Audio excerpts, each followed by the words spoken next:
takwa ini tidak hanya berfokus pada hubungan antara manusia dengan rohnya vertikal, tapi juga dia dengan hablum minan nas, sesama manusia secara horizontal, baik itu dalam hal bersosial, bernegara, berpolitik sendiri. Islam itu sudah mengatur.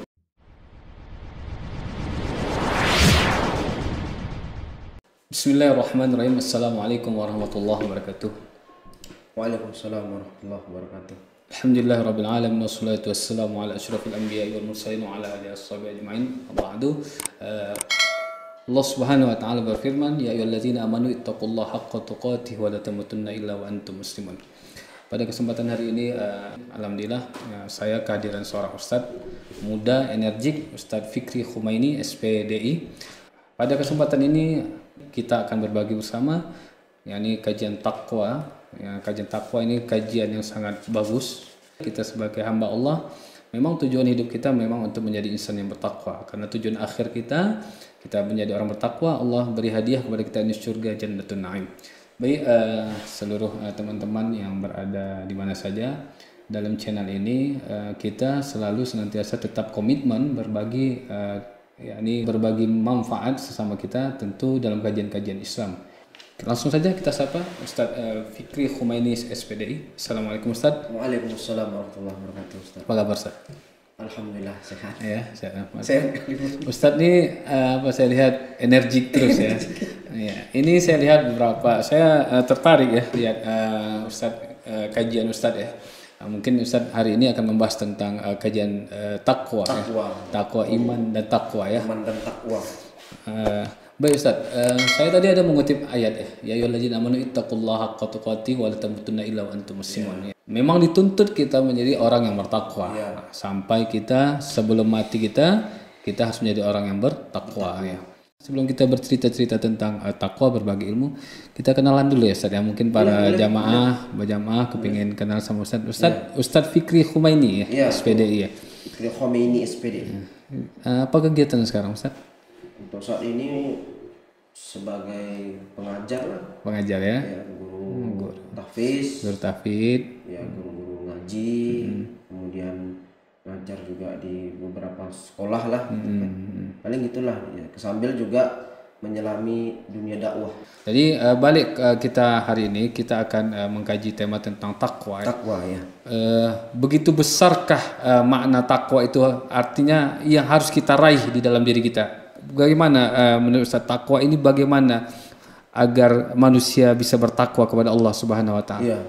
Jadi terutama yang ingin menjadi fokus dasar landasan kenapa pada hari ini kita membawakan itu karena kita berangkat dari surat Al-Imran ayat 102 yang kemudian tadi sudah dibacakan oleh Ustadz Syukri. Di sana Allah mengatakan ya ayyuhalladzina amanu taqullaha haqqa tuqatih wa la tamutunna illa wa antum muslimun.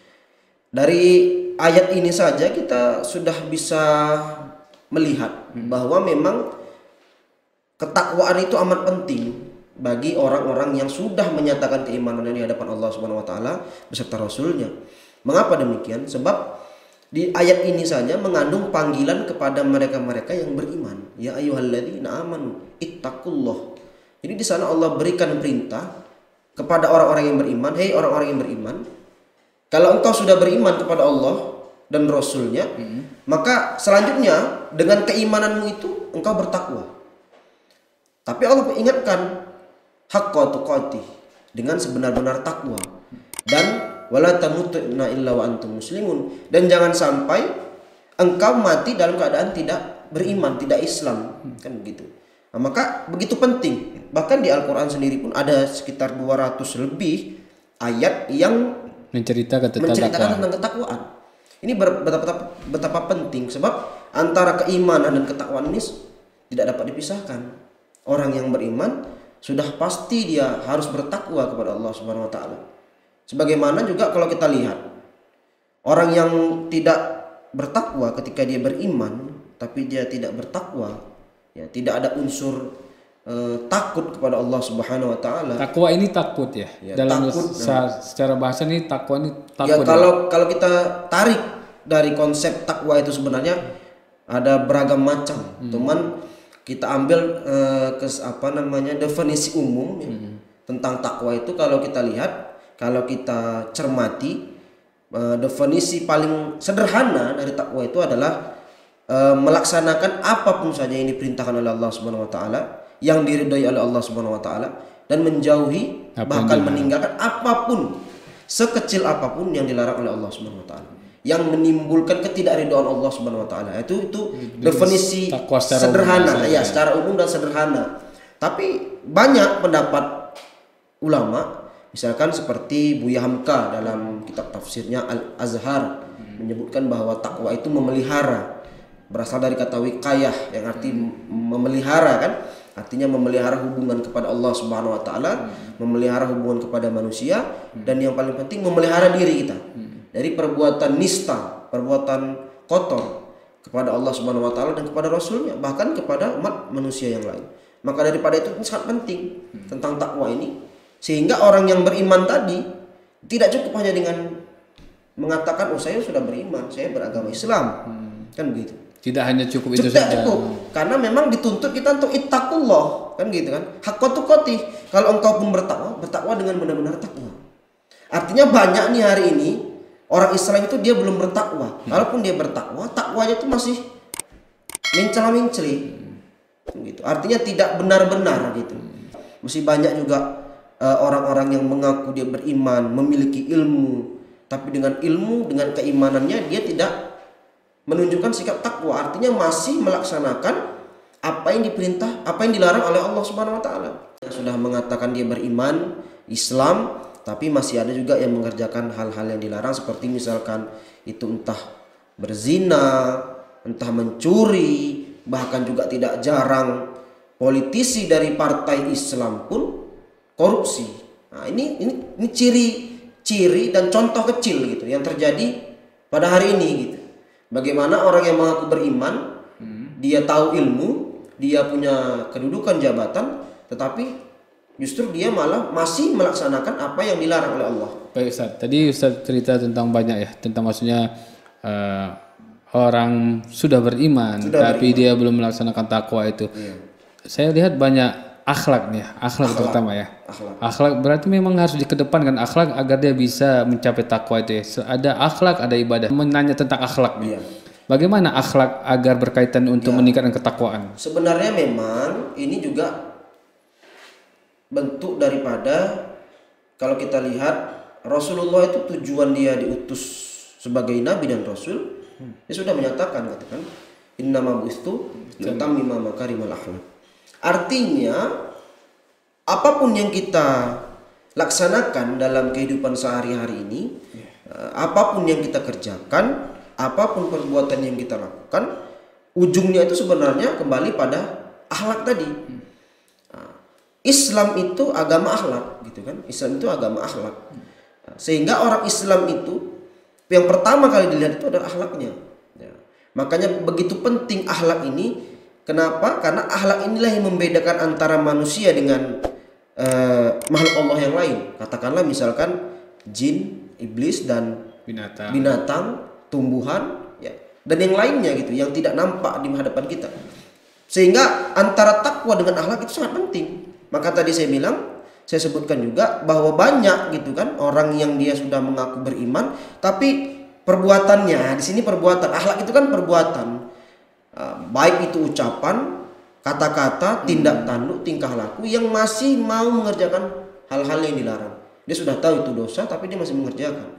Orang yang beriman dia sudah tahu, bahkan ada yang rajin ibadahnya, tapi dia juga masih melanggar apa yang diperintah, apa yang dilarang oleh Allah SWT. Ya, baik itu akhlak lah. Itu akhlak. Kalau peningkatan ibadahnya gimana Ustaz? Nah ini, jadi background yang bukan background bahasanya itu contoh yang paling afdol itu adalah Rasulullah SAW.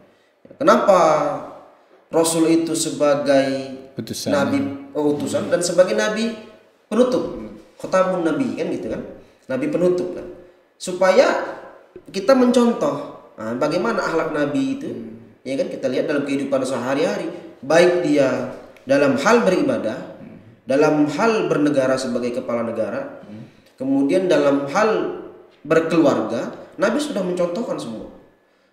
Sehingga terutama dalam hal ibadah kita tahu bagaimana Rasulullah itu mengerjakan bukan hanya yang diperintah oleh Allah yang wajib, tapi juga beliau melaksanakan sholat sunnah yang mungkin sebenarnya dalam benak kita, kenapa sih Rasulullah mengerjakan tahajud? Padahal dia sudah dipastikan dia tuh maksum, masuk surga udah pasti ya. Terbebas dari salah, dosa, dan sudah ada tempat di surga gitu.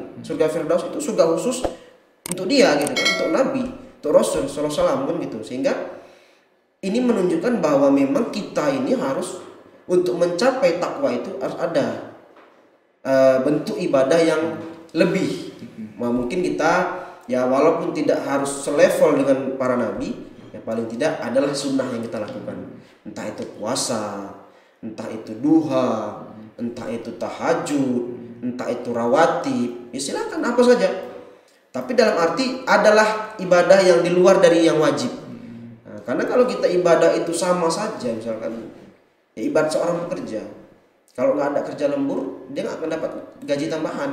Justru karena ada kerja lembur itulah dia dapat gaji tambahan. Begitu juga dengan ibadah ini, kita diperintah emang untuk 5 waktu. Tapi kalau kita mau lebih, ya dengan sunnah.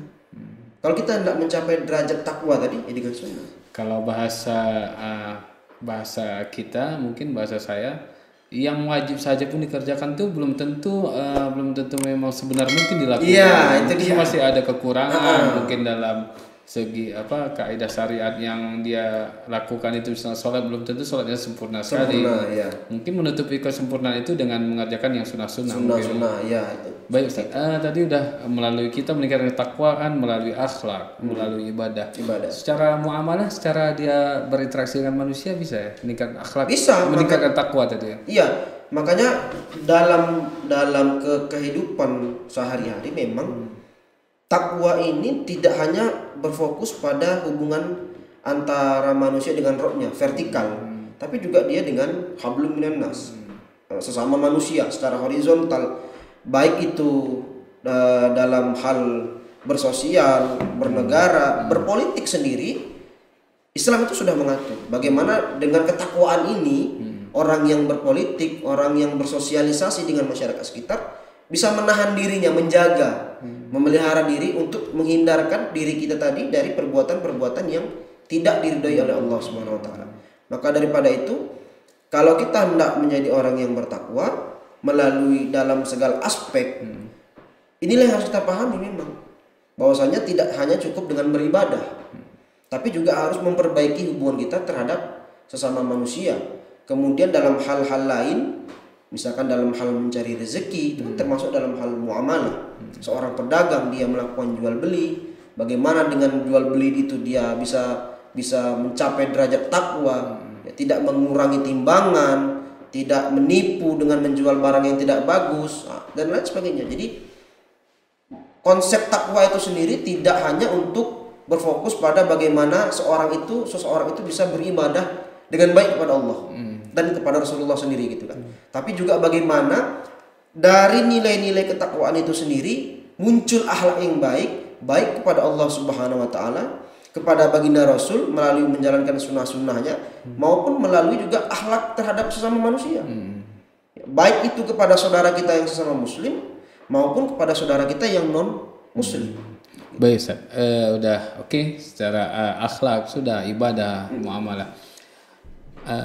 Orang yang menuju takwa tentu Allah kasih dia bonus ataupun Allah kasih dia pahala. Jadi apa sebenarnya ganjaran pahala yang diberikan Allah kepada orang-orang yang bertakwa itu? Sampai Allah memang ayo semua kita disuruh untuk bertakwa, untuk takut kepada Allah. Tentu Allah kasih ganjaran ya. Ganjaran yang menurut saya paham itu apa ya? Ganjaran yang diberikan Allah. Sebenarnya dalam Al-Qur'an itu ada banyak sekali memang ayat-ayat yang secara khusus itu menyatakan tentang ganjarannya. Tapi di sini kita hanya mengambil beberapa, ya, kita kerucutkan juga mengingat memang jumlah ayat itu juga banyak gitu kan. Tapi ada satu dalam surah Al-Qalam ayat ke-34, di sana juga Allah katakan innal lil muttaqina inda rabbihim jannatin na'im, bahwa Allah itu menyediakan surga bagi orang-orang yang bertakwa. Surga yang disediakan dengan penuh kenikmatan di sisi Tuhan mereka. Jadi dari sisi akhirat, orang-orang yang bertakwa ini juga sudah disediakan surga bagi mereka-mereka yang bertakwa. Nah, kemudian dalam surah An-Naba ayat 31 juga Allah mengatakan inna lil muttaqina mafaza, bahwa orang-orang yang bertakwa itu mendapatkan kemenangan. Kemenangan yang sebenarnya itu. Kemenangan dalam arti dia tidak hanya memenangkan kehidupan di dunia, tapi juga memenangkan kehidupan di akhir. Itulah kemenangan sebenarnya. Itulah kemenangan sebenarnya. Ya banyak juga orang itu dia menang di dunia, tapi di akhirat dia mengalami kerugian. Berarti tingkat ketakwaannya itu dia ke belakang. Dia ke belakang kan. Karena artinya, dia ingin mengejar dunia. Dunia saja. artinya akhirat nantilah.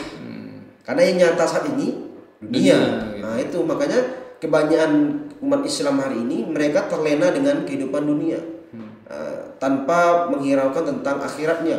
Padahal akhirat itu kan memang nyata. Tujuannya. Walal akhiratu khairu wa abqa, bahwa akhirat itu lebih baik, khairu wa abqa, dan kekal. Kita kekal, dan setelah nanti kiamat, hari pembalasan, ditentukan mana tempat kita itu, surga kah, neraka kah.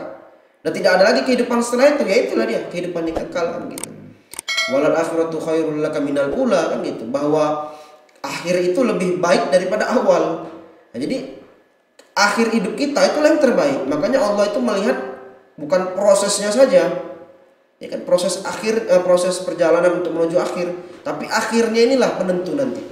Nah, kalau kita di awal itu sudah melakukan kemaksiatan, bisa jadi di akhir nanti itulah yang akan kita peroleh. Nah, makanya disinilah yang kadang-kadang itu perlu juga pemahaman ya di antara kaum muslimin, bahwa kehidupan yang sebenarnya itu adalah ketika sudah mencapai akhirat nanti. Itulah kehidupan yang sebenarnya. Baik Ustaz, terakhir sebagai pendakwah mengajak para insan, para umat ini untuk meningkatkan takwanya. Silakan Ustaz. Ya. Jadi sebagai penutup di sini, sebagai seorang yang beriman kepada Allah Subhanahu wa taala, seorang yang merasa juga punya tanggung jawab moral kepada Allah dan Rasulnya, kepada kaum muslimin, kaum mukminin, ya. Maka dalam kesempatan yang berbahagia ini, saya ingin menyampaikan bahwa ayo sama-sama kita meningkatkan ketakwaan kita kepada Allah Subhanahu wa taala, terutama untuk diri saya sendiri beserta keluarga. Itu yang paling penting, sebab memang kehidupan di dunia ini hanyalah sementara, fana, dan yang sebenar-benarnya kehidupan nanti adalah di akhirat. Maka gunakanlah kesempatan hidup di dunia ini untuk menjadi orang-orang yang beriman, tapi juga orang-orang yang bertakwa. Sebagaimana yang Allah katakan, inna akramakum indallahi atqakum, bahwa orang yang paling mulia di sisi Allah itu adalah orang yang bertakwa. Jadi percuma saja kita mempunyai banyak ilmu, banyak harta, kita seorang yang berkedudukan tinggi, mempunyai jabatan, mempunyai istri dan keluarga yang sayang dengan kita, tapi ketika tatkala kita tidak bertakwa kepada Allah Subhanahu wa taala, maka itu hanya akan menjadi bumerang bagi kita untuk menghajar kita nanti di akhiratnya Allah Subhanahu wa taala. Maka daripada itu, mari yuk sama-sama melalui bulan yang baik dan menuju Ramadan ini, kita siapkan diri kita untuk menjadi insan yang lebih bertakwa kepada Allah Subhanahu wa taala.